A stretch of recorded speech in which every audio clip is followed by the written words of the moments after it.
అందరికీ నమస్కారము. నా పేరు ఈ రాములు. ప్రస్తుతం నేను హైదరాబాద్ సిటీ పోలీస్ యందు లీగల్ అడ్వైజర్గా పనిచేస్తున్నాను.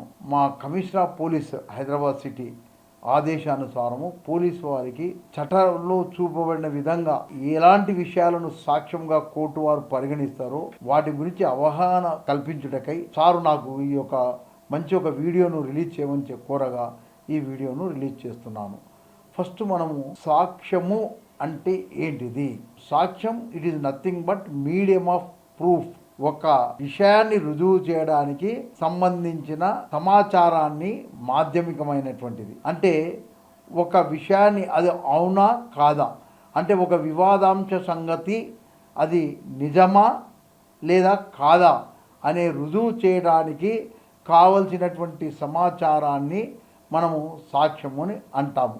సాధారణ భాషలో సాక్ష్యం గురించి చెప్పాలంటే మనసుకు స్పష్టంగా అర్థమయ్యేటట్లు చెప్పేటువంటి విషయాలను లేదా కంటికి స్పష్టంగా గోచరించేటటువంటిది అనమాట. కొన్ని విషయాలు చెప్పినప్పుడు కంటికి స్పష్టంగా కనబడుతుంది, అలాంటి దాన్ని సాక్ష్యం అని అంటారు. ఈ సాక్ష్యం ఎప్పుడు మనకు వివాదాంశాలకు సంబంధించి డైరెక్ట్లీ కనెక్టెడ్ లేదా దానికి సంబంధించి రిలవెంట్ ఫ్యాక్ట్స్, అంటే దానికి ఆ సమాచారము సంబంధిత సమాచారం అయి ఉండవలనని మనకు ఇండియన్ ఎవిడెన్స్ యాక్టు లేక భారతీయ సాక్ష్య అధినియంలో చెప్పబడింది. ఈ కొత్త చట్టంలో కూడా పాత చట్టంలో ఉన్నటువంటి విషయాలను ఉన్నట్లుగానే రాసినారు. ఎలాంటి మార్పులు చేర్పులు అనేది ఎక్కడ చేయలేదు. ఫుల్ స్టాప్ కామాలు కూడా సేమ్ వాడినారు, కానీ పేరు మారింది. తర్వాత కొద్దిగా కొన్ని విషయాల్లో కొంత కంటెంట్స్ కూడా, అంటే కొద్దిగా మనకు ఈ లేటెస్ట్ టెక్నాలజీ, ఈ మోడ్రన్ టెక్నాలజీని, ముఖ్యంగా ఇన్ఫర్మేషన్ సంబంధించిన టెక్నాలజీని పూర్తిగా వినియోగించే విధంగా ఈ ప్రస్తుతం ఉన్న భారతీయ సాక్ష్య అధినియంలో ఎక్కడెక్కడ అవసరం అక్కడ అంతా రాయబడింది. సో ఇది చాలా ముఖ్యమైన విషయం అన్నమాట. ఇప్పుడు మనం సాక్ష్యం అంటే ఏంటిది? సాక్ష్యం అనేది ఎట్లా ఉంటుందంటే, మనకు సాక్ష్య చట్టం ప్రకారం చూస్తే సాక్ష్యం అనేది మామూలుగా రెండు రకాలు. ఒకటేమో మౌఖిక సాక్ష్యము, రెండోదేమో దస్తావేజులో రాయబడినటువంటి విషయాలు. వాస్తవంగా ఈ రెండే అయితే, కానీ వీటిని ఎలాబరేట్ చేయబడింది. ఇప్పుడు మనకు కొత్త సాక్ష్యం వచ్చింది, అదేంటంటే ఎలక్ట్రానిక్ రూపకంగా రికార్డు చేయబడినటువంటిది కూడా సాక్ష్యం. అది మౌలిక సాక్ష్యం కాదు, దస్తావేజులు భౌతికంగా మనం రాసే సాక్ష్యం కాదు, ఇది ఎలక్ట్రానికల్లీ రికార్డెడ్ కనుక దీన్ని ఎలక్ట్రానిక్ రికార్డ్ అంటే ఇది కూడా ఓ డాక్యుమెంటరీ ఎవిడెన్స్లో చేర్చబడింది. అలాగే ఓరల్ ఎవిడెన్స్లో మనకు కొత్త సెక్షన్లు 54, 55, పాతవేమో 59, 60లో ఓరల్ ఎవిడెన్స్ అంటే ఒక విషయాన్ని గురించి తనకున్న పంచేంద్రియాల ద్వారాలో ఏదైనా ఒక ఇంద్రియం ద్వారా కానీ కొన్ని ఇంద్రియముల ద్వారా కానీ ఏదైనా గ్రహించినటువంటి విషయాన్ని నోటి మాట ద్వారా చెప్పేదాన్ని, అదే ఒక విషయాన్ని గ్రహించినట్టే అది ఎట్లా చెప్తాడు? నోటి ద్వారా చెప్తాడు కనుక దాన్ని ఓరల్ ఎవిడెన్స్ అని అంటారు. ఇప్పుడు ఇది ఓరల్ ఎవిడెన్స్ అని అంటారు. తర్వాత ఈ ఓరల్ ఎవిడెన్స్ ఎన్ని విధాలుగా ఉంటుందంటే, అది directly connected to the issue or relevant facts సంబంధించింది. రిలవెంట్ ఫ్యాక్ట్స్ అంటే ఏంటివి?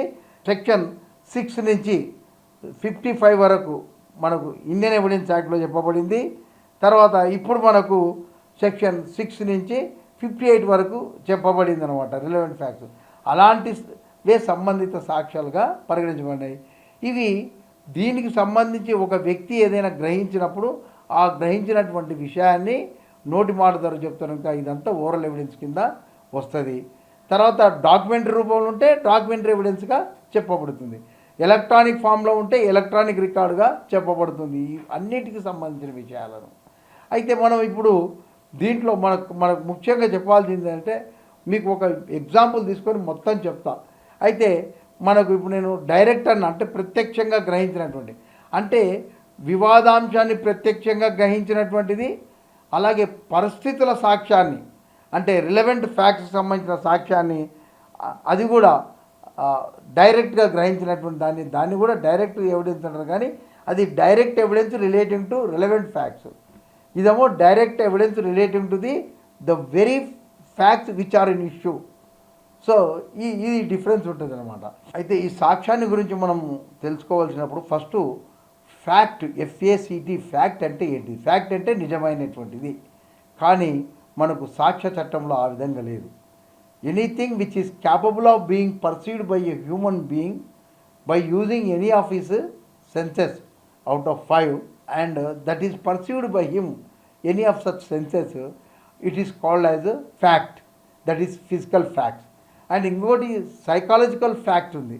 అంటే ఒక వ్యక్తి మనసుకు స్ట్రైక్ అవుతుంది అనమాట ఆ విషయం, దాన్ని సైకాలజికల్ ఫ్యాక్ట్స్ అంటారు. అది కూడా ఫ్యాక్ట్ కిందకే వస్తుంది. ఒకటి ఫిజికల్ ఫ్యాక్ట్, ఇంకోటేమో సైకాలజికల్ ఫ్యాక్ట్. అయితే సాక్ష్య సేకరణలో ఈ ఫ్యాక్ట్స్ని కలెక్ట్ చేస్తాం. ఫ్యాక్ట్స్ అంటే it is nothing but information. Either it is orally అంటే any person perceived it, or anything is return on a document, or anything recorded in the electronic form. అయితే ఇప్పుడు మనము రియల్ ఎవిడెన్స్ అని ఉంటుంది. భౌతిక వస్తువు కత్తిని మనం సీజ్ చేసినాం. ఈ కత్తిని ఏమంటారు? అయితే కత్తిని కూడా ఏంటంటే కత్తి మాట్లాడదు. కత్తిని ఓన్లీ మనం చూస్తాం, కానీ దానికి సంబంధించిన విషయాలు చెప్పేటోళ్ళు ఎవరు ఉంటారో అది ఓరల్ ఎవిడెన్స్ అంటారు. నేను మర్డర్ చేసినప్పుడు చూసినాను ఈ కత్తినే అంటాడు. ఇక్కడ అందుకే ఈ కత్తిని కూడా ఓరల్ ఎవిడెన్స్ కింద చేర్చబడింది. ఆ డాక్టర్ వచ్చి చెప్తారు ఇదే the injuries which are possible to be caused through this weapon అంటాడు. సో ఇది కూడా ఓరల్ ఎవిడెన్స్ కింద చెప్పబడింది అనమాట. సో ఇంతే కాకుండా ఎక్స్పర్ట్స్ ఒపీనియన్, ఎక్స్పర్ట్ కూడా మనకు యాక్చువల్గా ఇది ఫ్యాక్ట్ కింద రాదు, కానీ ఓరల్ ఎవిడెన్స్ కింద ఇది చెప్పబడింది, ఎక్స్పర్ట్ ఎవిడెన్స్. సో ఇది ఎక్స్పర్ట్ చెప్పే సాక్ష్యము. ఏదైనా గ్రంథాలలో ఎక్స్పర్ట్ రాసి ఏదైనా ఒపీనియన్ వెళ్ళబుచ్చినప్పుడు ఆ ఒపీనియన్ కూడా ఓరల్ ఎవిడెన్స్ కింద చెప్పబడింది. సో ఇప్పుడు ఫిజికల్ ఆబ్జెక్ట్స్ను, ఒపీనియన్ ఆఫ్ ది ఎక్స్పర్ట్స్ను, తర్వాత opinion expressed by the expert in a treatise, తర్వాత ఇవన్నిటిని కూడా ఓరల్ ఎవిడెన్స్ కింద చెప్పబడింది అనమాట. సో ఇప్పుడు మనకి ఇది ఒక్కటి అర్థమైతే చాలు, మిగతాది ఈజీగా మనం చెప్దాం. సో ఈ కలెక్షన్ ఆఫ్ ఎవిడెన్స్లో ఐఓ ఏ విధంగా తన పాత్రను నిర్వహిస్తాడనేది చెప్దాం. Suppose take example, A killed B with a knife causing severe stabbing injuries on vital parts. ఇది ఒక మనకు వచ్చినటువంటి సమాచారం. తర్వాత while undergoing the treatment that fellow succumbed to injuries. అయితే మనకి ఇక్కడ ఇంకొకటి ఏంటంటే ఏకి బీకి ల్యాండ్ డిస్ప్యూట్ ఉన్నది. ఇది బేసిక్గా తెలిసిన విషయాలు. అయితే ఇప్పుడు it is the duty of the IO to reconstruct the entire event through evidence, through medium of proof, that is evidence, collection of facts. ఇక్కడ ఫ్యాక్ట్స్ అనేది క్రిమినల్ కేసులో సర్వసాధారణంగా ఓరల్ ఎవిడెన్స్ ఎక్కువ ఉంటుంది.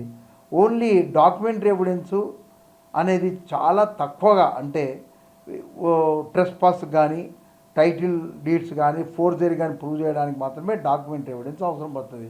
లేకుంటే ఎక్సెప్షనల్గానే డాక్యుమెంటరీ ఎవిడెన్స్ను వాడతాం. ఇప్పుడు మనకి ఎలక్ట్రానిక్ ఫామ్ ఆఫ్ ఎవిడెన్స్ వచ్చింది, అది కూడా మనకు డాక్యుమెంటరీ ఎవిడెన్స్ కింద వస్తుంది కనుక అది కూడా చాలా ఇంపార్టెంట్ రోల్ ప్లే చేస్తుంది. సో ఇప్పుడు A killed B with a knife కదా, causing severe bleeding injuries.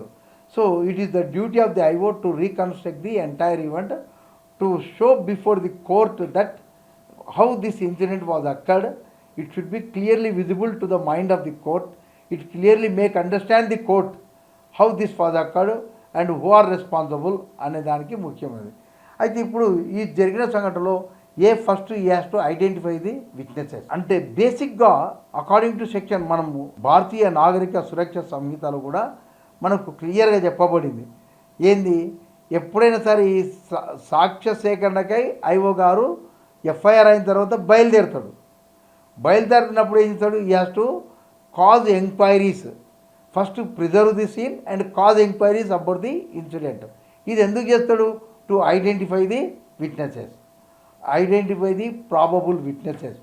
So అక్కడ ఎంక్వైరీ చేస్తున్నప్పుడు ఒక వ్యక్తిని గుర్తించినాడు. ఆ వ్యక్తి ఏం చెప్పినాడంటే, సి అనే వ్యక్తి నేను కళ్ళతో చూసినాను ఏ అనేవాడు బీని పొడుస్తుండేను. అతను అబ్బా అబ్బా అని అరుస్తుండే, ఎంతో ట్రై చేసినాడు రెసిస్ట్ చేయడానికి, కానీ అతను ఇతని కంటే బలశాలిగా ఉన్నందున పలుసార్లు పుచ్చుకుంటూ పోయినాడు. తర్వాత అక్కడ చుట్టుపక్కల నేనున్నాను, తర్వాత ఇంకో కొందరు తర్వాత వచ్చినారు, కానీ ఈ లోపల అతను ఆ దెబ్బలకు తగిలిన వ్యక్తి అంటే కత్తి గాయాలు తగిలిన వ్యక్తి కింద పడిపోయినాడు. అతను అక్కడి నుంచి నేరస్తుడు పారిపోయినాడు.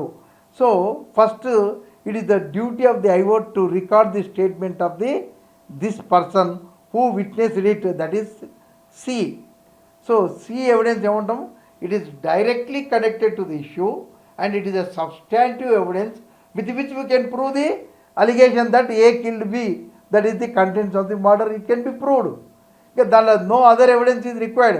If we are able to gain the confidence of the court that see he stated naturally, how could you see అనే దానికి నేను అప్పుడు ఆనాడు మార్కెట్కు కూరగాయలు కొనడానికి పోయినాను, అంత దూరంలో అబ్బా అబ్బా అనే శబ్దం వస్తే నేను ఒక్కడిని ఉరికినాను, చూసినాను. సో ఇదేమో కొరాబరేటివ్ ఎవిడెన్స్. మార్కెట్కు పోయినాను కదా, శబ్దాలు వినపడుతుంది, ఇవన్నీ not connected to the issue, but they are corroborating the evidence given by the సి that he saw the incident. ఈ ఇన్సిడెంట్ చూసే అనే దానికి సమర్థించే విషయాలు, మార్కెట్కు పోయింటి కూరగాయలు కొంటుంటి శబ్దం వినిపోయినాను అన్నాడు కదా. సో ఇవన్నీ కొరాబరేటివ్ ఎవిడెన్స్. సో తర్వాత దీంట్లో కోర్టుకు నమ్మకం కలిగితే ఇక ఎలాంటి సాక్ష్యం అక్కర్లేదు, పిఎంఈ అక్కర్లేదు, లేదా ఇంకా వేరే మోటివ్ అక్కర్లేదు. బికాజ్ మర్డర్లో ఒక వ్యక్తి కావాలని కత్తితో పొడిచి చంపితే అది మర్డర్. మోటివ్తోనా కూడా అవసరం లేదు, ఎందుకంటే మనకు మర్డర్ ఇంగ్రీడియంట్స్లో మోటివ్తోనే ఉండేవి ఉన్నాయి. Knowingly A person kills another, that is sufficient కదా. కనుక వాడు కత్తి తీసుకున్నాడు, పొడుస్తున్నాడు, వాడు అబ్బా అబ్బా అనే వాడు రెసిస్ట్ చేసినా బలంగా పొడిచినాడు. So it is a case of murder, ఇంకా nothing is not more than that. So వాని ఒక్కని ఎవిడెన్స్తో కోర్టు వారు శిక్ష వేయడానికి ఆస్కారము ఉన్నది. దీన్ని మనము డైరెక్ట్ మరియు సబ్స్టాంటివ్ ఎవిడెన్స్ అని అంటాము. ఇప్పుడు దీన్నే చూద్దాం. తర్వాత అతను పొడిచిన తర్వాత రక్తము చేతులతో కత్తి పట్టుకొని అక్కడ మనుషులు వస్తున్న చూసి పారిపోతున్నాడు. ఈ పారిపోతున్నప్పుడు ఒక వ్యక్తి చూసినాడు, డి అనే వ్యక్తి. నేను కళ్ళతో చూసినాను, ఏ అనే వ్యక్తి రక్తపు చేతులతో కత్తి ఒకటి ఉంది పారిపోతున్నాను. ఈ ఎవిడెన్స్తో మనం శిక్ష వేయలేం. రక్తంతో ఉన్నటువంటి చేతులు, రక్తంతో ఉన్నటువంటి కత్తి కలిగి పారిపోతున్నాయంటే అక్కడ కోడిని చంపవచ్చు, లేకుంటే ఇంకా వేరే ఏదైనా చేసి ఉండొచ్చు. కనుక వీ కాంట్ డెఫినెట్గా వీడే చంపిన నిర్ధారణకు రాలేము. కానీ it is A relevant fact relating to circumstances. ఎందుకంటే అక్కడ ఇన్సిడెంట్ జరిగింది, కొద్ది క్షణాలని ఇంకొక వ్యక్తి చూసినాడు అతను పారిపోతుంటే. దీన్ని ఏమంటారంటే మనము కాండక్ట్. ఒక మనిషి రోడ్డు మీద పోతున్నప్పుడు పారిపోవాల్సిన అవసరం ఉండదు, కానీ చేతిలో రక్తము, కత్తి అవన్నీ ఉన్నాయి, పారిపోతుండదు, that is conduct. It is relevant under section 6 of the Indian evidence act, భారతీయ సాక్ష్య అధినియం లేదా ఇండియన్ ఎవిడెన్స్ యాక్ట్ ప్రకారం సెక్షన్ 8 అనమాట. తర్వాత కాజ్ అండ్ ఎఫెక్ట్ కూడా మనకు ఇంతకుముందు సెక్షన్ 7 ఉన్నది, ఇప్పుడు సెక్షన్ 5 వస్తుంది. ఏంది కాజ్ అండ్ ఎఫెక్ట్? వాడు ఎందుకు పోతున్నాడు, పారిపోతున్నాడు? కాజ్ ఈజ్ ఈ killed and the effect is running away from that place. So it is the cause and effect. It is also relevant under section 7 of the Indian evidence act కదా. తర్వాత చూడండి, ఈ incident ఎక్కడ జరిగింది? ఒక close place, సందులో జరిగింది. అప్పుడు అందుకే అతను సి అనేటువంటి ఉరికిపోయి అక్కడ చూస్తే కనబడింది, అందరికీ బహిరంగంగా కనబడలేదు అనమాట, ఒక సందులో జరిగింది. సో ఇట్ ఈస్ ది ఎందుకంటే సందులో ఏంటంటే వానికి తెలుసు చంపేటోనికి, బి అనేవాడు ఫలాని టైంలో ఇట్లకి వెళ్ళి పోతాడు, రోజు వాని పొలానికి పోయేటప్పుడు పోతాడని తెలుసు కనుక వాడు అక్కడ కాపలా ఉండి చంపినాడు. So the place itself shows the opportunity, it is a relevant fact. నువ్వు ఆ ప్లేస్ను సీన్ ఆఫ్ ఆఫెన్స్ అని రాస్తావు కదా, అది రిలవెంట్ ఫ్యాక్ట్ కింద వస్తుంది. అది కూడా ఓరల్ ఎవిడెన్స్ కింద వస్తుంది. విట్నెస్లు చెప్తారు సీన్ ఆఫ్ ఆఫెన్స్ గురించి, that is also oral evidence. ఎక్కడ సందులో, ఎవరు తిరగని ప్రాంతంలో, మామూలుగా కాలినడకన పోయే బాట అని అంటాడు కనుక అది కూడా opportunity. And it is an occasion for him, ఎందుకంటే తన యొక్క ఉద్దేశాన్ని అమలుపరచడానికి అది మంచి సందర్భం. ఆ సందులో ఒక్కడు పోతుంటానికి చంపొచ్చు. So it is also an occasion for him. It is also relevant under section 7 of the Indian evidence act చెబుతాం. కన్ఫ్యూజ్ కాకుండా రెండు చట్టాలు రెండిట్లో సేమ్ ఉన్నాయి, కానీ ఒక న్యూమరికల్ నెంబర్ ఒకటే మారింది. సో ఇది కూడా అది. తర్వాత ఇప్పుడు చూడండి, అతను పరిగెత్తుకుంటూ పోయినాడు. తర్వాత ఒక అర్ధ గంట తర్వాత ఒక వ్యక్తి బాటసారి అనే వ్యక్తి అట్లకెళ్ళి వస్తుండే చూసినాడు. ఇతను ఒక బావిలో బట్టలు ఉతుక్కుంటున్నాయి. వాడు కూడా నీళ్ళు తాగని పోతుంటే వీడు బట్టలు ఉతుకుతుండే, చేతిలో ఏదో ఆయుధం ఉండే దాన్ని కూడా కడుగుతుండే, నేను చూసినా అని చెప్తాడు. ఇది కూడా relevant fact relating to circumstances. So it is the subsequent conduct of the accused. ఎందుకు వాడు ఉతుకుతున్నాడు అంటే ఎవరికి తెలియకూడదని కదా. రక్తాన్ని నిదురుతాడు, ఒకవేళ దొరికినా కానీ దాని మీద రక్తం లేకుంటే నన్ను ఎవరు అనుమానించారని. So it is subsequent conduct, it is also relevant under section 8 of the Indian evidence act. So ఇప్పుడు ఇది ఇంతవరకు వచ్చింది. మనము ఐఓ గారు ఈ విధంగా రీకన్స్ట్రక్ట్ చేయాలి ఎంటైర్ ఈవెంట్ను. చేయగలిగినప్పుడే కేసును ఈజీగా మనము కోర్టులో రుజువు చేయగలుగుతాం. కోర్టు కూడా అలాంటి సాక్ష్యాన్ని నమ్ముతుంది. నెక్స్ట్ ఇప్పుడు ఇది ఇక్కడ స్టాప్ చేద్దాం. అయితే ఈ చంపడానికి పూర్వమే కదా అనేవాడు అటుగా 2-3 సార్లు తిరిగినాడు. ఇది అనే వ్యక్తి చూసినాడు. వచ్చే నువ్వు ఐడెంటిఫై చేస్తావు ఐఓవు. వాడు చెప్తాడు, సార్ నేను చూసినాను సార్, అంతకుముందు ఈ ఇన్సిడెంట్ కంటే హాఫ్ అన్ అవర్ ముందు వీడు అక్కడ 2-3 సార్లు అట్లా తిరుగుతుండే, తర్వాత నేను చూసినాను ఇట్లా 2 సార్లు ఇట్లా తిరిగిండు, నేను అట్లా పోయే వరకల్లా తిరుగుతుండే, తర్వాత మళ్ళీ ఎక్కడో లోనికి పోయినారు సార్ అని చెప్తాడు. ఇది కూడా relevant fact. It is also a circumstance. So it is a circumstantial evidence అంటారు దీన్ని. అంటే వాడు ఈ ప్రిపరేషన్ చేస్తున్నాడు అనమాట, రిహార్సల్ చేసుకుంటున్నాడు. ఇట్లా పోయి ఇట్లా రావడం, వాడు ఎట్లా వస్తే ఎట్లా చంపాలి, తర్వాత వాడు పోయి మళ్ళీ దాక్కోవడము కదా. సో ఇవన్నీ ప్రిపరేషన్ కింద వస్తాయన్నమాట.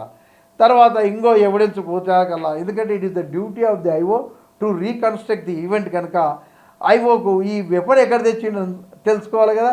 అప్పుడు అతని ఇన్వెస్టిగేషన్లో ఒక షాపులో ఎంక్వైరీ చేస్తాడు. ఆ షాప్ అందని చెప్పినాడు వాడు నేను నా దగ్గర 3 రోజుల క్రితం ఒక కత్తిని కొనుక్కొని పోయినాడు సార్ ఇతను వాడు.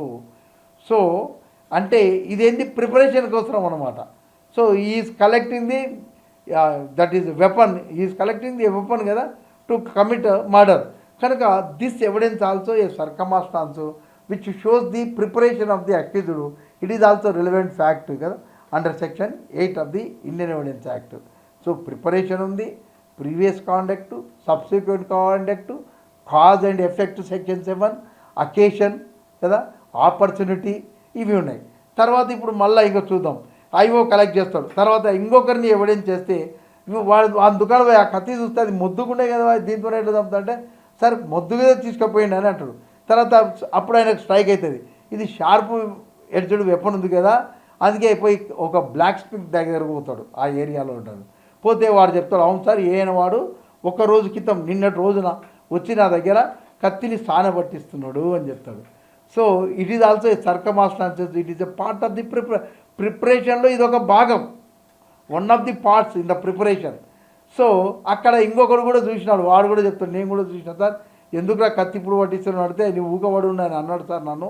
ఇది ఈ యొక్క ఫ్యాక్ట్స్ని మనం ఎవిడెన్స్గా రికార్డ్ చేయాలి. It is the duty of the IO. So IO has to take into account very minutely and you should suspect each and everything, all the probable and possible ఎవిడెన్స్ను అతను గ్రహించాలన్నమాట. సో ఇప్పుడు వాళ్ళ స్టేట్మెంట్ కూడా రాస్తాడు 157లో వాళ్ళను గుర్తించి వాళ్ళ సాక్ష్యాన్ని కూడా, అంటే ఎవరి సాక్ష్యాన్ని పనికొస్తామో వాళ్ళనే 161 స్టేట్మెంట్ రాస్తాడు. ఇట్ ఈజ్ ఆల్సో రిలవెంట్ కదా అండర్ సెక్షన్ 8 కింద ప్రిపరేషన్ కింద వస్తుంది అనమాట. సో తర్వాత ఇవన్నీ షార్ప్ చేపిస్తుండగా క్లియర్గా వస్తుంది అనమాట. నెక్స్ట్ ఐఓకి తాడుతుంది కదా, అసలు ఎందుకు ఇట్లా చంపాల్సి వచ్చింది, వీడు మంచిగా ఒకనోడు ఎవడంటే వాడు రోడ్లో పోతే చంపుకోరు కదా, దీనికి ఏదైనా కారణం ఉంటుందని తెలుసుకుంటే ఇంకొకరిని అడిగితే వాడు చెప్పిండు, ఆ పొలం దగ్గర పోయి ఎగ్జామ్ చేస్తే సార్ వారం రోజుల క్రితము ఏ అండ్ బి ఇద్దరు ఈ యొక్క బౌండరీ హద్దుల గురించి కొట్లాడుతుంటే నేను అడ్డం పోయినాను, ఇది కొట్లాడడం భావ్యం కాదు, మీరు సామరస్యంగా తెలుసుకోవాలని, కానీ ఎప్పటి నుంచో ఉన్న బౌండరీస్ని ఇప్పుడు నువ్వు చెడగొట్టడం ఏంది, ఇది నాదని అనడం ఏంది, మీరు పెద్దల సమక్షంలో తెలుసుకోండి అని నేను చెప్పినాను అని చెప్తాడు. So it is also a circumstance which clearly shows the motive behind it. అయితే ఇప్పుడు ఇంతవరకే మోటివ్ కాదు, ఇంకా మోటివ్గా ఉంది. అయితే అదైన తర్వాత 2 రోజుల తర్వాత పెద్ద మనుషుల దగ్గర పంచాయతీ జరిగింది. ఇది వాళ్ళ కుటుంబ సభ్యులు చెప్తారు, ఇట్లా పంచాయతీ కూడా జరిగిందని. పంచాయతీలో పాల్గొన్న వ్యక్తుల్లో ఒకరిని మంచోళ్ళని పెద్ద మనిషిని ఐడెంటిఫై చేసి ఎగ్జామ్ చేస్తే పంచాయతీ పెడితే అప్పుడు అన్నము ఇది ఎప్పటి నుంచో ఉంది కదా, ఇప్పుడు నువ్వు అడగడం ఇది భావ్యం కాదు కదా అంటే, లేదు సార్ అప్పుడు మా తాత ముత్తాతలు అమాయకులు ఉంటే ఈ కొడుకులు జరుపుకొని మా పొలాల కలుపుకున్నారు సార్, వాళ్ళను బెదిరించి చేసినారు, అప్పుడు వీళ్ళకు బలం ఎక్కువ ఉన్నది, డబ్బులు ఉన్నది అని అంటాడు. అంటే అప్పుడు జరిగిన విషయాన్ని ఎట్లా నిర్ధారణ చేస్తారు? సరే ఇద్దరి మధ్యన సామరస్యంగా మేము తేలుస్తామో, నువ్వు పావు ఎకరా కలిసిందంటావు కదా, అయితే ఇప్పుడు అది కోర్టు ద్వారా తెలుసుకోవాలి, ఇది ఆలస్యం ఇది కనుక పావు ఎకరాల సగం చేరి సగం తీసుకొని సరిపోతుందంటే వాడు ఏ అంటాడు, ససేమీరా ఒప్పుకోడు, 1 ఇంచు భూమి కూడా ఇయ్యను సార్, అవసరమైతే ప్రాణం తీస్తే కానీ నేను మాత్రం 1 ఇంచు భూమి కూడా జరపను అని అంటాడు. సో ఇక్కడ క్లియర్గా తెలుస్తుంది మోటివ్ అనేది ఏందనేది కదా, మోటివ్ తెలుస్తుంది. అప్పుడు ఆ పెద్ద మంచి స్టేట్మెంట్ రాసుకుంటాడు. సో ఇప్పుడు ఇంతవరకు వచ్చినాయి. సో ఈ మోటివ్ కూడా వచ్చింది. తర్వాత మనం ఎగ్జాక్ట్ కదా టైము కదా, మనం సెక్షన్ 9 కింద వస్తాం. పిఎంఈ రిపోర్ట్ వస్తుంది. పిఎంఈ రిపోర్ట్లో ఈ received many stabbing injuries with the same weapon having sharp edged of so length అని అప్రాక్సిమేట్గా చెప్తాడు.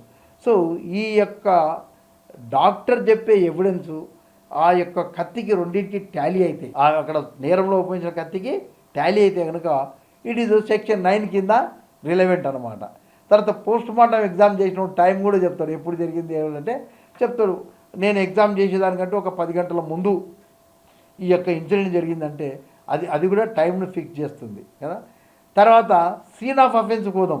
స్టేట్ ఆఫ్ థింగ్స్ సెక్షన్ 7 కింద అది కూడా రిలవెంట్. ఎందుకంటే ప్లేస్ ఆఫ్ ఇన్సిడెంట్ అని తెలవడానికి ఏంటంటే అక్కడ సీన్లో ఇద్దరివి పాదాల గుర్తులు ఉన్నవి, అవి కచ్చిరిపిచ్చిరిగా ఉన్నవి కదా. తర్వాత అక్కడ బ్లడ్ స్టెయిన్ ఉన్నది.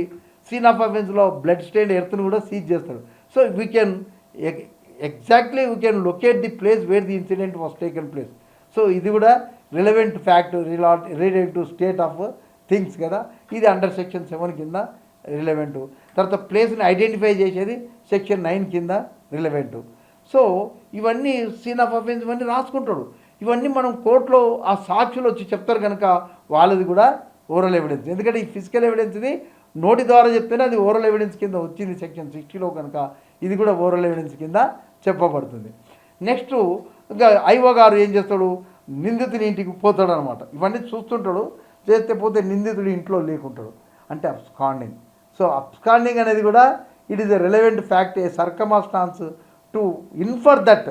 ఈ సర్కమస్టెన్షియల్ ఎవిడెన్స్ అంతా వాటిపైన we can infer a thing which is not seen by us, it can be inferred based on that. So we can connect to the issue అనమాట. సో వాడు పారిపోయిండు, అది ఇంట్లో అడిగితే మాకు తెలియదు ఎక్కడ పోయిండు అని అంటున్నారు. ఒకరోజు చూసినాడు, 2 రోజులు కూడా లేడు. ఇంకా అతని కోసం కాల్ డేటా పెట్టినారు. ఇంకా అవన్నీ మనం చేస్తాం ఇవన్నీ. అయితే ఒక దగ్గర వారం రోజులకు దొరికితే పట్టుకొస్తారనమాట.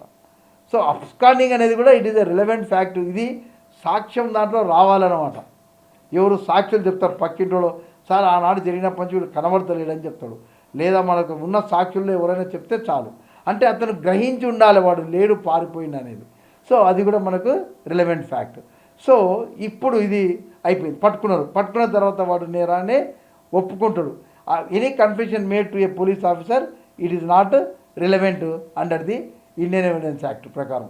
మనం సెక్షన్ 25లో అది సంబంధిత సాక్ష్యంగా పరిగణించబడదు కదా. ఎందుకంటే any confession made to it is inadmissible, it is irrelevant. So అది చెల్లదు. కానీ అతను ఇచ్చిన సమాచారము ఆధారముగా ఎక్కడైతే ఈ కత్తిని దాపెట్టబడిందో ఆ కత్తిని, ఆ సమాచారం ఆధారంగా ఆ కత్తిని డిస్కవర్ చేసినందుకు ఏ సమాచారం అయితే రెస్పాన్సిబుల్ ఉందో ఆ డిస్కవరీకి, that is relevant fact under section 27 of the Indian evidence act కదా. సో మనం confession leading to recovery the information which is responsible to lead the కదా, to show the place where it was hidden or the instance of the accused himself led us to that place. So it is relevant under section 27 of the evidence act. So it is also relevant fact. Now ఇప్పుడు మనము ఈ ఇంజూర్డ్ని హాస్పిటల్కు shift చేసినప్పుడు కదా, IO యొక్క ప్రాథమిక duty ఏంది, వాటి కొన ప్రాణంతో ఉన్నప్పుడు వానితో ఓరల్గా అడుగుతాడు అనమాట. ఏమైనా చెప్పగలిగితే రాయగలిగితే రాస్తాడు, తర్వాత అవసరమైతే డాక్టర్తో కూడా అడిగిపించి రాపిస్తాడు. ఒకవేళ టైం ఉందంటే మ్యాజిస్ట్రేట్ దగ్గర చెప్పచ్చు.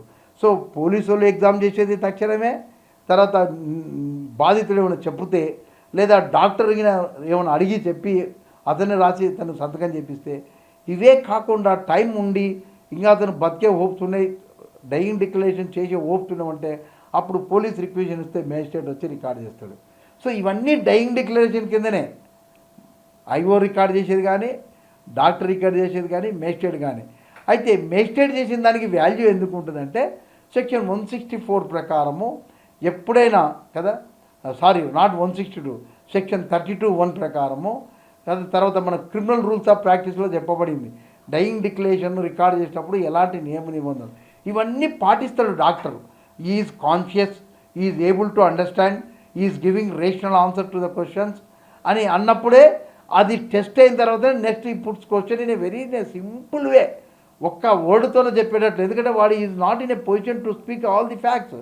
సో అట్లా ప్రశ్నలు వేసి రాస్తాడు, రాసి అతను సంతకం తీసుకుంటాడు, ఆయన సర్టిఫికేషన్ కూడా చేస్తాడు. కనుక ఇది more authenticated than the evidence recorded by the police officer or evidence recorded by a medical officer.